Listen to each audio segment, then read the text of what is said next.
Welcome to the Good Faith Podcast. I'm your host, Curtis Chang. And the Good Faith Podcast is a place where friends who follow Jesus help each other make sense of the world. And today we're going to try to make sense of the first 100 days of the Trump administration.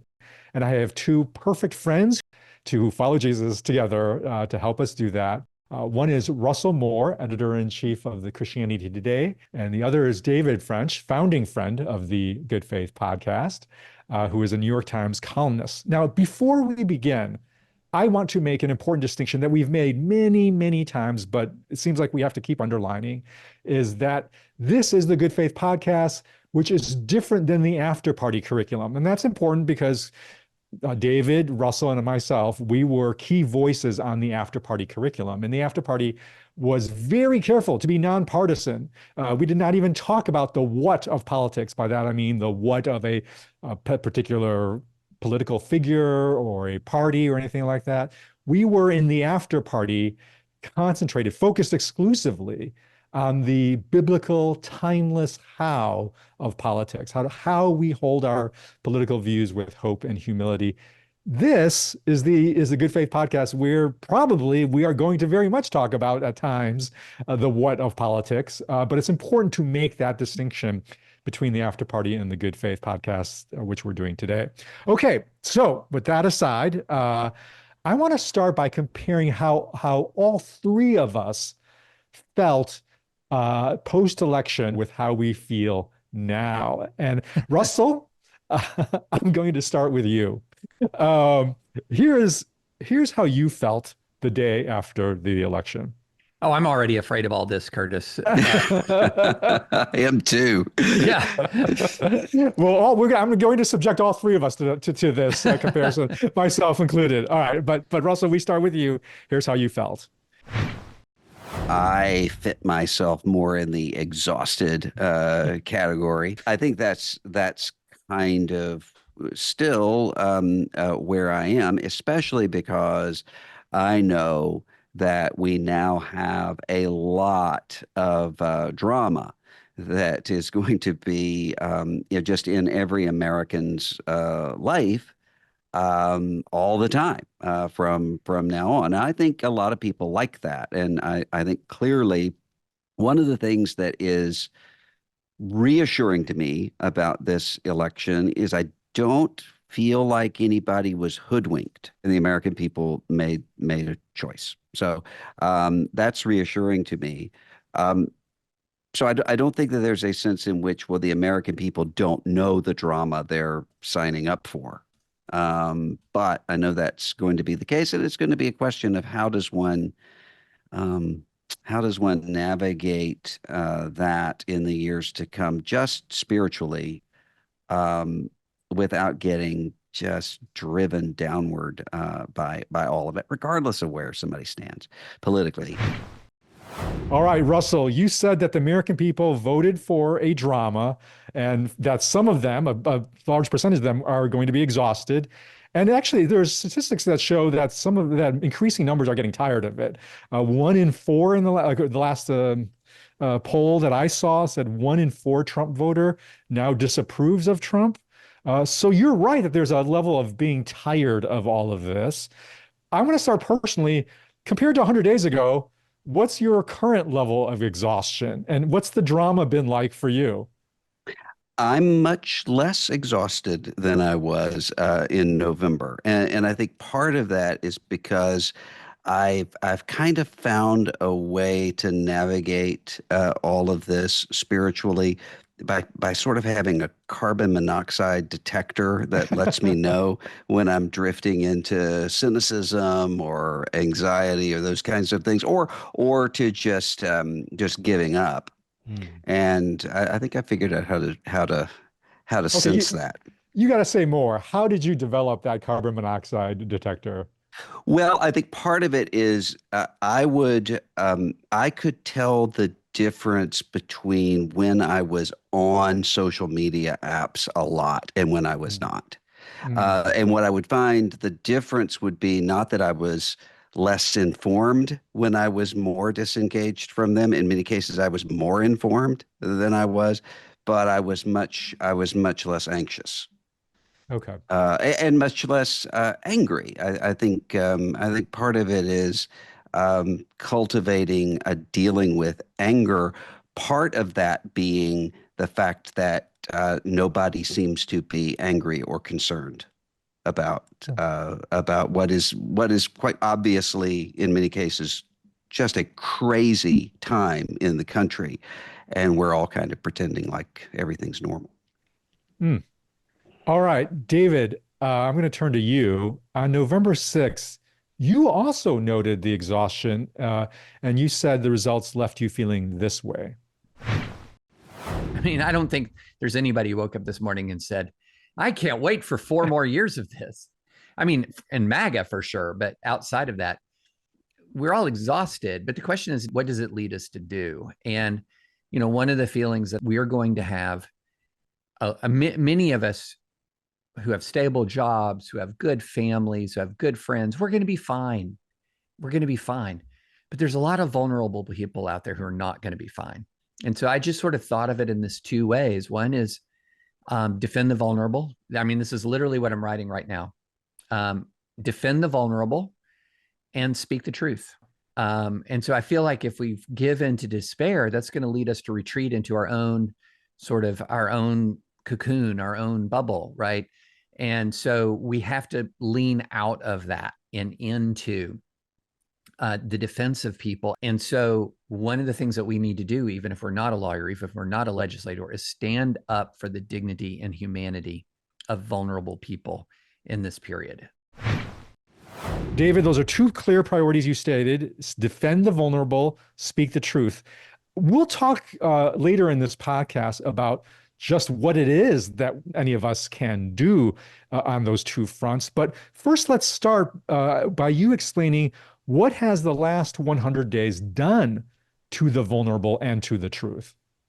Well, my goodness, I think that the idea of speaking the truth and defending the vulnerable, I knew that was going to be a salient aspect of responding to these times. I had no idea how quickly and how dramatically we would reach a point in which vulnerable people were being exploited, in which the truth was being destroyed. Now, I knew, I'm not new here. I knew from being around Trump and the Trump movement for 9 years that this is a movement that lies as easily as it breathes. I knew that. I also knew that there was going to be an aggressive effort at mass deportations. I knew that could leave some innocent people vulnerable. I am not saying that there should not be deportations in this country, but they should be done with due process and due care. But so I had an intellectual knowledge that you would have dishonesty, that you would have vulnerable people and vulnerable populations would be attacked. I had no idea how quickly and how comprehensively you would see an attack on the truth, an attack on the vulnerable. And then the other thing that I absolutely did not expect at all was how many very powerful institutions would completely, not just abandon the field, but essentially just yield to Trump. So one of the things that was giving me some comfort is I thought that looking back on the first Trump administration, that there are a lot of ways in which civil society threw its body in front of the worst elements of Trump. You had on the Democratic side a very vibrant, quote unquote, resistance. On the Republican side, you had a number of people in the administration who would literally throw their bodies, or literally figuratively throw their bodies in front of some of the worst actions. And you don't have that internally in the Trump administration anymore. You might have a few voices now and then who, when they see that there might be something like a 1929 stock market crash looming, that they might do something. But by and large, he's surrounded by enablers. He's not surrounded by wise counselors and advisors. It's enablers. And the attack on the vulnerable was so immediate and so dramatic, but it is the breakdown of civil society in response. It is the lineup of billionaires behind him at the inauguration, like he's Putin surrounded by his oligarchs. I mean, can we have a shred of self-respect here? Like just a shred? You're worth $1 billion plus, some of them tens of billions. You run giant corporations. Have some self-respect. Don't become part of his supporting cast, for crying out loud. It's absurd.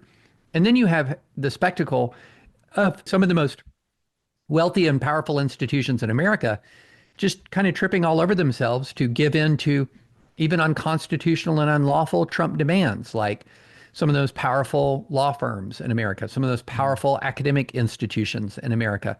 And these are not perfect institutions. I mean, Trump is shrewd. He targets them for reasons. But they have the strength. They have the resources. We have a functioning judiciary. There are things that can be done. And I think I'm actually surprised and more alarmed at the response to Trump by powerful American institutions than I am by the actions of Trump. Trump is Trump. We've known this. Nothing about any of this should surprise us. But what has surprised me is the response of some of the most powerful and wealthy people and institutions in the United States. They're acting as if they hold no cards. They're acting as if Trump can control them at a whim. And that's just absolutely not the case. It's shocking to me, Curtis. It's staggering to me. Okay, well, I want to explore more of that and to explore especially which institutions we can still hope for to hold out. But I'm going to go to myself now and what I was feeling 100 days ago. I'm sorry, guys. I'm still wallowing in my feelings right now. I was trying to catalog my feelings yesterday. This was my emotional journey. So I started in anxiety. And the way I dealt with my anxiety at around 5 p.m. was I went into big avoidance mode. I spent probably about 2 hours just digitizing my photos, clearing out my bookshelf, clearing out the garage. I mean, this election, I think, was a disaster for our country, but it did wonders for my to-do list. I just plowed through it as a matter of avoidance. Then I felt a surge of anger. And then I was like, what's behind that anger? Like I was just wanting to blame people for this outcome. And then I'm like, oh, I'm actually feeling like anguish. I'm feeling sadness. I think especially immigrants, the people of Ukraine. David, I want to go back to you.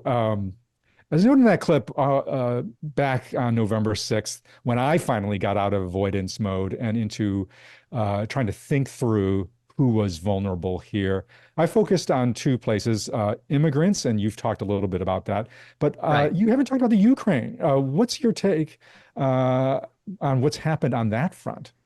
Well, I was extremely pessimistic about Trump's response to Ukraine. I was very pessimistic about that. I mean, if you'd spent 5 seconds following MAGA, you knew that in the MAGA extended universe, Ukraine is a villain.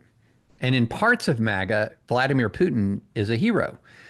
He is sort of the ultimate expression of Christian nationalism in opposition to the woke, weak West, right? So there's factions of MAGA, extreme factions of MAGA that actually admire Vladimir Putin.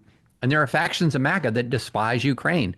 In this weird conspiratorial universe, some of them actually blame Ukraine for the Russia investigation back after 2016. I mean, they believe that there's like a server. This is part of first impeachment, Curtis. Trust me, I have my MAGA extended universe lore down very nicely. I know it even better than Marvel at this point. But so I knew that there was hostility towards Ukraine. It was one of the central reasons why I had very publicly said I wasn't going to vote for Trump, and one of the foremost concerns I had. But again, it was worse than I thought it would be. I knew directionally it would be very bad.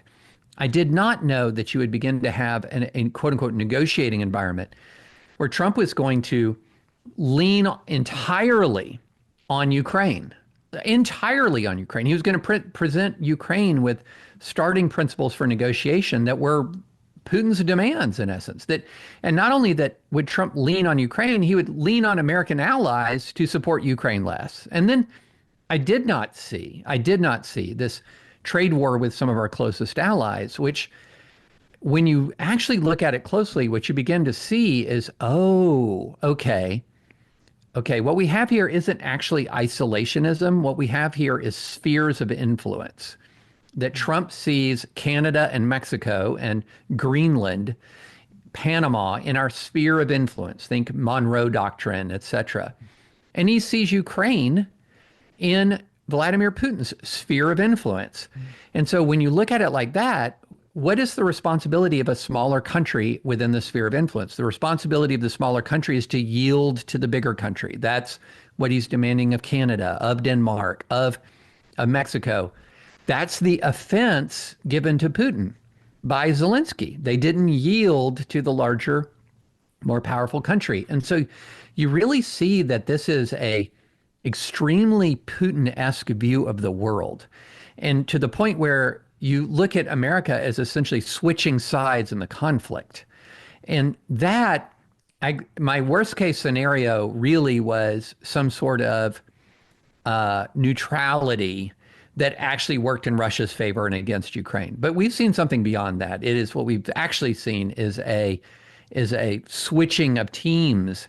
Now there's some small indications that maybe Putin's very aggressive attacks on Ukrainian civilians while these negotiations are going on might be irritating Trump a tiny bit. But this switching of the sides is not what I saw. And it's such an emergency in the geopolitics of the moment. It's such an emergency in the history of the world that you're also beginning to see European countries reacting quite dramatically to this shift. Deep distrust of the United States, a deep desire for more independent defense, a shaking at the core of our alliances. And this is damage that will not be easily undone. Russell, you hear David talk like that, and it seems really dark and it seems really anxiety inducing. So how do you hear all of that and still maintain your carbon monoxide detector that keeps you in the safe zone, right? Because it just does sound really, really bad. And so in some ways, there's reason to be fearful and anxious. And so when people come to you feeling fearful and anxious, what's your pastoral response to that? Part of it is I think that people feel powerless when they see specific aspects of this. So somebody who is concerned about, for instance, Ukrainian churches that are being bombed by Russia, they want to do something. But the question is, what do you do? Or someone who is, I talk every day to people who are medical researchers or others who've been laid off by the Doge cuts, and the people around them are wanting to know, well, what can we do to deal with this? And there's a poet by the name of David White who said one time that anxiety feels like you're doing something. And often it's a way to get around brokenheartedness. And the way to actually go through it is to some degree, embrace the brokenheartedness. And so for me, a lot of it is a sense of I have to pull back sometimes from the sense that I feel like I'm doing something if I'm on limbic alert, when actually that doesn't do anything for anybody. I mean, Thomas Merton wrote about this in the 60s. He sounds like he's talking about social media, and he's talking about radio and television. He says, I can get myself into such a state of limbic alert that I'm actually not able to give to the people around me what they really need, which is a functioning conscience and attention. And so I think that often I have to say that to myself and kind of talk myself back from that. And a dark sense of humor helps a lot. I really do think that there's a spiritual gift of gallows humor that that sometimes can help people get through this stuff. Well, gallows humor, and also you made a point that I think is very profound, which is there is a difference between worry and anxiety and grieving, being brokenhearted, and that perhaps the path to forward, and I think it is an unclear path forward, but I think what is clear is it does start with some grieving and recognizing of the brokenness of our world. David, you have just talked a lot about the destructive effects of Trump 2.0. A common question that we get a lot, that I'm sure you get also, is, okay, there are bad things, but hasn't there been anything good? Is there a silver lining anywhere? Maybe the universities were too woke. Maybe they needed to be, maybe the federal government needed to be shrunk. Isn't there a silver lining anywhere? How would you answer that question, David? Yeah, I could identify a couple of silver linings. I think that, the border is under much more control than it has been in some time. I mean, that started in the last year of the Biden administration when he sort of finally got real about what was happening. So I do think I am a very pro-immigrant person. I want people to want to come to this country, and I want a lot of people to come to this country, but I want it to happen legally. I want it to happen in a way that's rational and controlled. So I do think that controlling illegal or undocumented influx across the border is an important objective. But Curtis, what's weird about the moment is you could identify easily two or three or four things where the Trump administration would be on the right side of, say, a 70-30 issue and could figure this out and could move forward in a way that is working through Congress or working in a way that's rational according to legal process and accomplish some good things. And I'm glad you brought up the university situation. Look, Harvard, Columbia, other schools have had a real problem with the anti-Semitic harassment. They have. Harvard fire rates Harvard abysmal on free speech. That's the word, abysmal. That's worse than bad. That's abysmal. So just in the university context, you would have some real opportunity to do some constructive things. And in fact, the law allows the Trump administration to take some rather stern action against these universities. But there's a process. You have to give them notice. You have to give them an opportunity to be heard. It has to be decided in court. The defunding penalties have to be targeted at the programs that were causing the problem. But instead, what Trump does is he just sort of says, what's the Alice in Wonderland saying from the Queen of Hearts? What sentence first, verdict afterwards? I have decided as Donald Trump that Columbia and Harvard and all of these places are guilty, and I will now yank from them billions of dollars in federal funding because they are guilty. None of this is the process. It's just not. And so, what's ending up happening is we're in this position where I'm actually applauding Harvard, with whom I've had a lot of beef over the decades. Curtis, you and I have had beef with Harvard over the decades over religious liberty.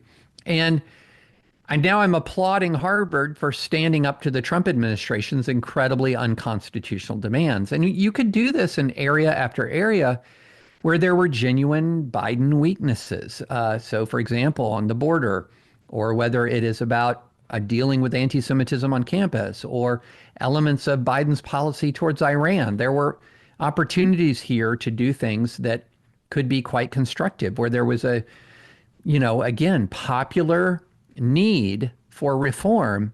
And what he's essentially done is walked in and said, all of these objectives, I'm going to try to accomplish them in the most cruel, illegal, and incompetent way possible.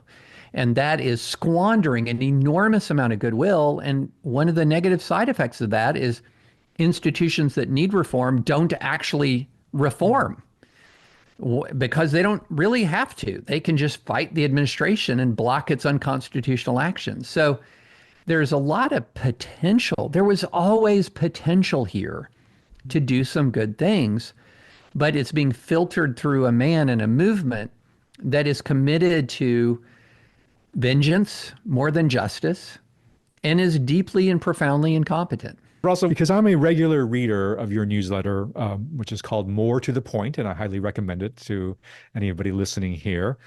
One of the things that strikes me about your writing in the last 100 days is precisely that you do not always focus on politics. You do not always focus on the president. You write about a pretty wide variety of things.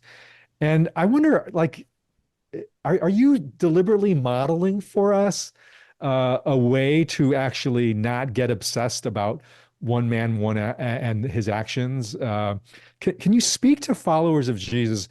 How ought we to be allocating our attention, in the next 1,000 days? Well, I think one of the problems that we have is the opposite of the concern that you're talking about, and I alluded to it earlier. This sense of normalizing what really is a dysfunctional and crazy moment. And so, part of what, if you were here at my house you would hear a lot of my saying to my sons how abnormal in the history of America and human dignity some of these things are, because I really worry about people who grow up. And we all kind of have an association of the time in which we come up. So when I think of a president, I think of Ronald Reagan, and then sort of move my way over from that, because that was my formative years. So a lot of it is saying this isn't the way it has to be. But the other part of it is to realize that what's happening is that politics has become reality television in many people's minds. They don't take it seriously, and so they become obsessed with it in terms of the identity aspect of it. This is who I am, in a way that actually diminishes the real world consequences of what happens. I think we have to model being people who take politics seriously, but not ultimately. And and I think that we're actually able to be more effective Americans, more effective politically, if that's not the first thing. And if we, in fact, are, as Christians, of course, seeking first the kingdom of God and his righteousness, but also as people, being those who are saying, I refuse to allow this person or this movement to colonize every single bit of my time and attention and mind.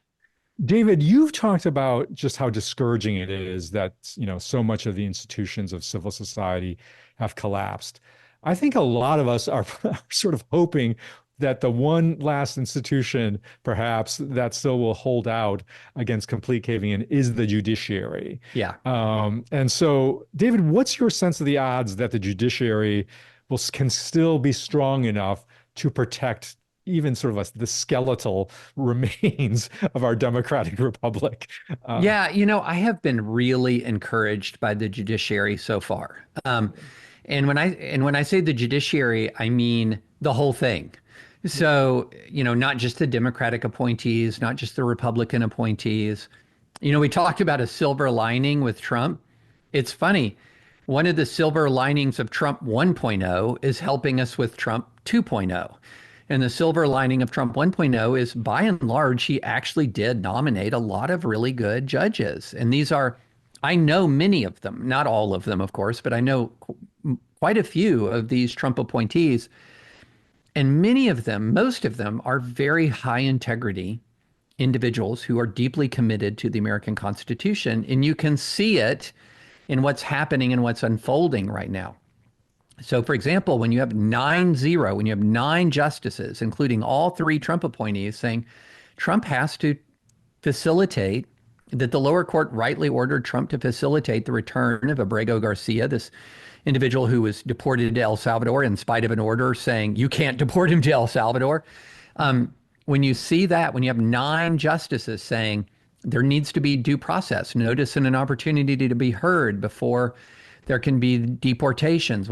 So all of this is very, very encouraging. And I think it's a sign that there is a lot of life left in American civil society. I just spent some time worried about American civil society. Let me say some good things, that the judicial branch is actually functioning. Now, the judicial branch can't save us. I had this wonderful conversation with Judge Jeffrey Sutton, who's the chief judge of the Sixth Circuit Court of Appeals. And really, you would call him the judge's judge. In other words, I've never heard another judge speak ill of him. And I've heard a lot of judges talk about him as a person who they truly admire. And what he said was, look, if a president wants to defy a court, they can do it. The court doesn't have an army. It doesn't control the purse.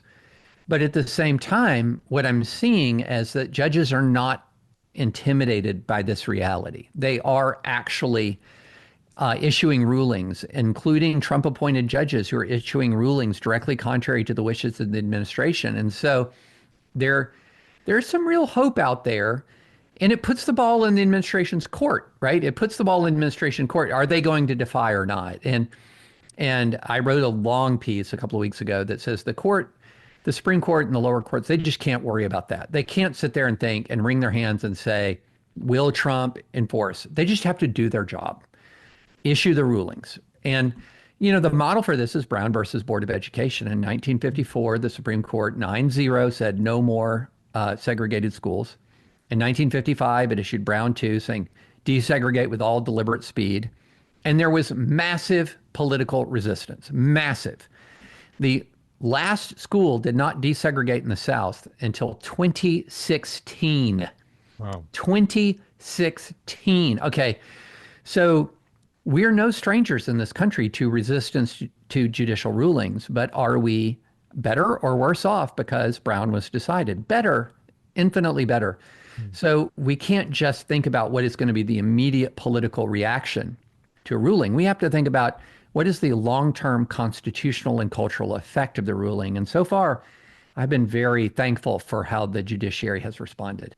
Okay, now let's talk about just the everyday citizen. Who well, it's not, maybe it's not us, but just the average citizen who's listening to this podcast.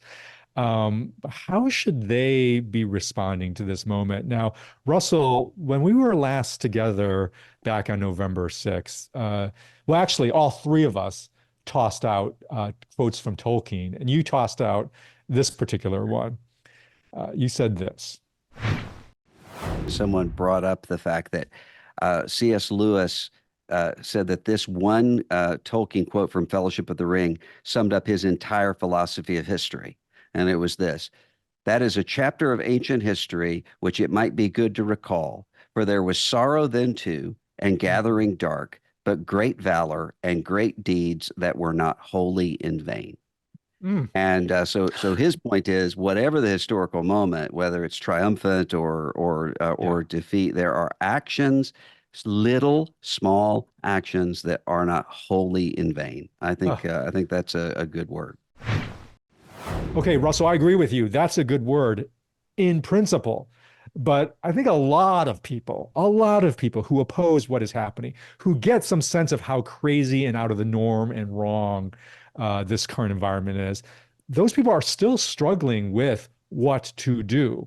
And they're not even looking for a Tolkien level great valor and great deed. They're just looking for like some small valor and some small deed that they can do. But they're having trouble finding it. And so I think what has transpired in the first 100 days is, for those people, again, who recognize how wrong and crazy this era is, there is a pervasive sense of powerlessness. So, Russell, give us some pastoral advice. As followers of Jesus, how do we move beyond this sense of powerlessness in terms of action? Like, let's say you get through some of the changes in orientation you've talked about. What are actual examples of little actions, little small actions that we can consider at least? Well, one of the things that's been helpful to me is I teach adult Sunday school, and I'm teaching through the book of Revelation.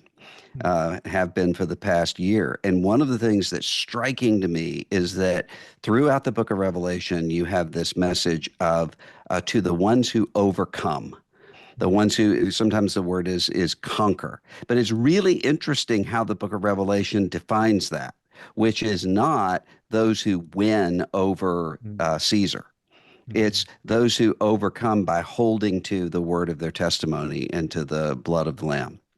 So I think that the main thing that any person can do is not to conform to whatever the prevailing spirit of the age is. That is itself a great accomplishment. Simply to say, I'm not going to merge myself into the kind of herd that would say, what difference does the Constitution make? What difference does human dignity make? What difference does it make that that millions of kids in Africa are now going to potentially be in danger of dying from starvation and infectious diseases and other things? I mean, you simply dissenting from that in refusing to embrace the cruelty of it is itself an action. When it comes to a list of things that a person can do, that's rather limited. People can march in the streets, and there are times when that's the right thing to do, as we saw in the civil rights movement. But that takes a particular kind of moment. The main thing is to say, even if the rest of the world goes crazy, I'm not. Hmm. That's a really good word. Thank you. David, what about you? Is there anything you would add to Russell's comments about what people actually, again, people who oppose what's going on, people, what can they actually do? Yeah, that's such a good question with a deeply unsatisfying answer. Because the bottom line is that Trump won an election. By winning election, that gives him an enormous amount of power. The Republicans in Congress, they won their elections. They possess power. Of course, they don't use it except to sort of acquiesce to Trump, but they possess power. The main power that they possess right now is they're blocking democratic access to power. The If you're more liberal, 6 of the 3 Supreme Court justices are not on your team, although I would say all 9 are on team rule of law and team constitution, but they're not on your team. And so the in many ways, this is a point of maximum powerlessness. Hmm. And because of the outcomes of elections. And so people are sort of waking up and going, oh no, what do we do? Well, in some ways, the die is cast. The die was cast when people voted in November, and there are limited things you can actually do. And I would say almost everything that can be effectively done is being done, and that's mainly through the court systems. But I also think, just to go back to what Russell said, I think there is we need to think very hard about how do we preserve our own sense of, for lack of a better term, preserve our own sense of well-being, prepare ourselves for a marathon, not a sprint, and to also realize that as individual Americans, there isn't a ton we can do. There's not a ton that we can do. And we can play a part, we can play a role, but it's a very small part. It's a very small role. But we play a big part and a big role in our families' lives, in the lives of the people we touch around us. And so what I would say is, number one, we cannot allow the things that we cannot control to so deeply impact us that it creates a dysfunction and harm and heartbreak in the areas where we do have a lot of influence and control. So I'm not saying you need to tune out, but I'm saying if tuning in is so destructive to your sense of well-being that it is impacting the way you treat a spouse, the way you treat children, the way you treat friends and peers, you need to figure out how to make your engagement with politics sustainable, because you're going to end up sacrificing the thing that you can manage for the sake of the thing that you cannot manage. And that's a bad trade here. But then I also just go back to this notion of the 2 things that I said either earlier. Each one of us can speak the truth. And what that means is when we encounter lies in our circle and in our circle of relationships, we should wisely and with grace and mercy tell the truth. When we hear people say things that are false or lies, tell the truth. And the other thing is, when I talk about protect the vulnerable, what I also mean is that's not just a policy matter. One of the salient aspects of the MAGA universe is that it is very threatening and intimidating and bullying. Even if you are not a person with a public platform, if you're just a person who disagrees with your friends and neighbors. So one of the ways you can actually protect the vulnerable is come alongside people who are being besieged. Actually be friends with people and provide comfort and actual relationship to people who are suffering in the face of bullying and threats and intimidation. One of the things, I've spoken to so many people who faced that bullying, faced those threats. And the thing that is more painful almost than anything else isn't the threats. It's the silence and passivity of the people around them.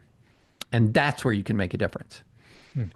Russell, for hundreds of years, Christians have assumed they were going to live in a democratic republic.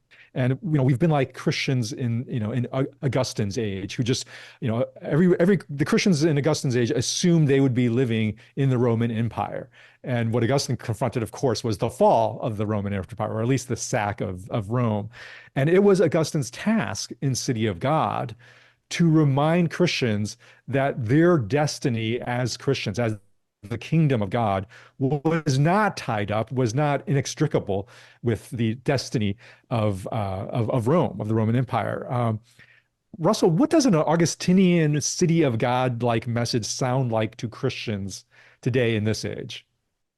Well, it kind of reminds me of what C.S. Lewis said about the passage in which Jesus says that if one does not hate father, mother for my sake, one cannot be my disciple. That only works for people who receive it with horror. So it doesn't work if you're saying it to somebody who actually wants to cut off all his relationships with his family. That's not what Jesus is getting at there.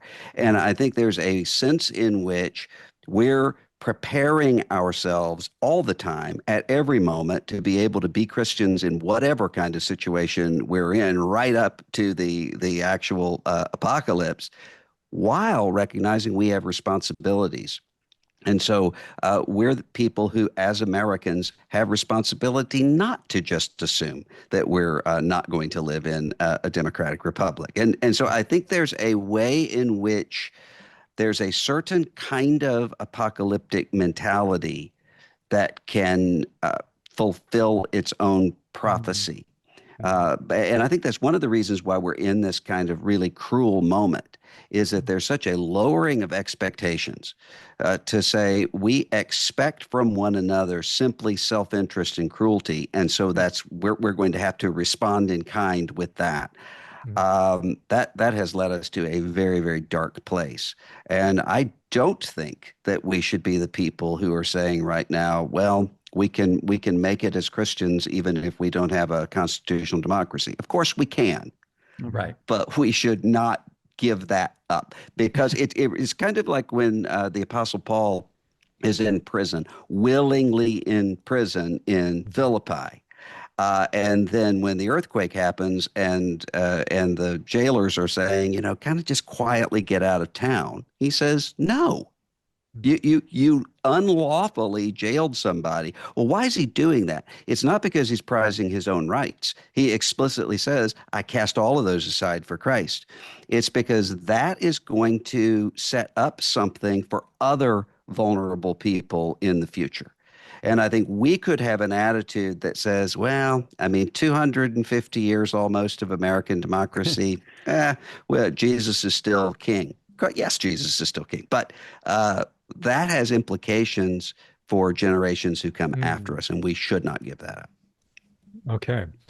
David, I want to ask you about, if you're willing to share a little bit about your personal spiritual life, because I think a lot of readers know your policy thoughts. They know your policy analysis. But I think less people know, hey, what is the spiritual truths or spiritual realities that are sustaining you in this moment when a lot of your analysis, frankly, does sound the alarmed, is discouraging, is really talking about a hard moment. So how are you personally being sustained spiritually right now? This is going to sound strange, but actually music is sustaining me almost Okay. more than anything else right now. I have always, it's funny. I grew up in the a cappella churches of Christ. And so we grew up without Christian music. And so it was actually more rebellious when I was growing up for me to listen to Stephen Curtis Chapman than it was for me to listen to Metallica, which just sounds a little strange, but bear with me. And so what that meant is, in a weird way, you know how legalism can provoke or the law can provoke. It actually provoked me to really appreciate Christian music. And that has been something, Rich Mullins, Michael Carr, you name it. But I feel what I have found is that in a very, very difficult time, when a lot of Christian institutions have, really exposed themselves as being often worse than corrupt secular institutions, that actually just connecting with simple praise and worship has been nurturing to me. I just, I've never done this before, but I went to I went to Chris Tomlin's Good Friday concert at Bridgestone Arena, and there's a singer named Phil Wickham who sings a version of Rich Mullins' Awesome God song called "There Is an Awesome God." And when you got to the chorus, and there were 20,000 people singing the Awesome God chorus, And I just thought of the ways in which God has been so good to our family. My little granddaughter is alive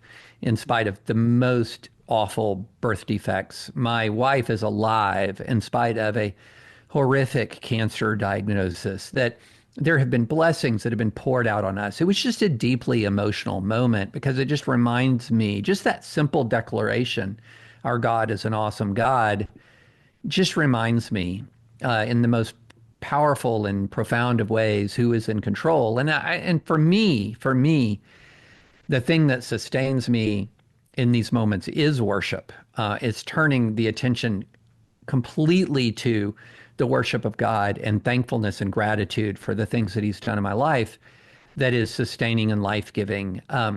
And so, yes, staying in Scripture, yes, being connected to my local church, yes, all of these things matter. But for me, what's been particularly poignant for me, just sounds kind of cheesy, but a pretty simple praise chorus can elevate my soul in ways that almost nothing else can. David, that is a great segue to our ending here because I completely agree with you. And this is why the After Party project that, you, Russell, and I did included a worship album done in partnership with the Porter's Gate, is because there's truths that we can try to teach or there's analysis we can do. But in the end, there's a way in which song does connect mind, body, and heart, and to lift us into worship. And that is our first and foremost priority in this and any political moment, is to worship God and call our allegiance to the kingdom of God that we all belong to. So we're going to end actually with one of those songs from the After Party album. It's called The Kingdom of Jesus. It's with John Gura and Sandra McCracken and other members of the Porter's Gate. Russell and David, before we end with that song, I want to thank you very much for coming in, sharing your insights. Well, Always thanks so fun. much, Curtis. All right, listeners, stay tuned for The Kingdom of Jesus, and also join us next week when we once again gather around the campfire. 1, 2, 3, 4. To what shall we compare the kingdom of Jesus, if not a seed? It's small, it's sown, it's tended and grown, and it's sturdy in you and me. Its branches never break, and its fruit never withers. But His kingdom is not of this world or of any kingdom whose ruler's face is on a penny. He comes to make all things bright, put a new wine in us. He's chosen the small things to outlast the great, the meek and the merciful to shine through the hate. Though it seems some days that hell and its gates are prevailing. Oh, say, can you see the kingdom within us? It's the kingdom of Jesus.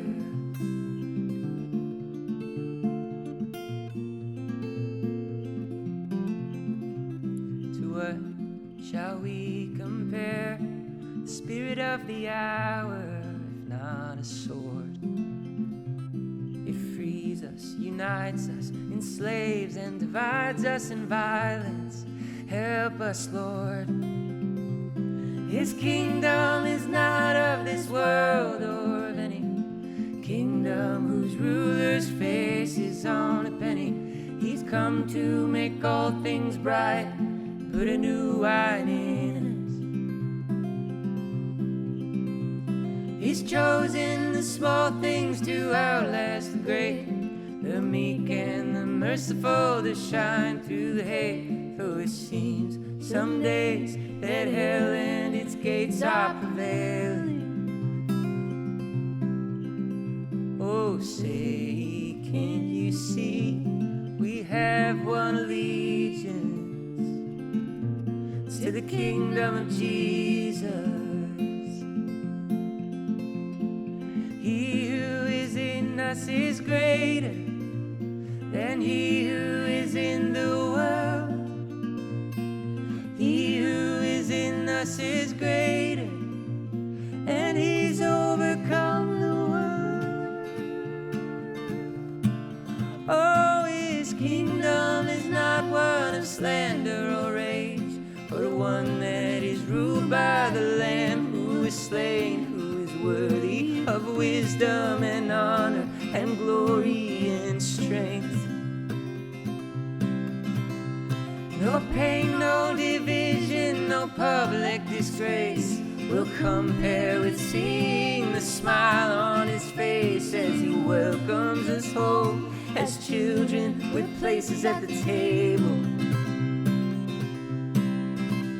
Neither death, nor threat, nor power can ever separate us from the love of God forever in Christ Jesus. Everything shall pass away, but not the word that's within us. It's the kingdom of Jesus.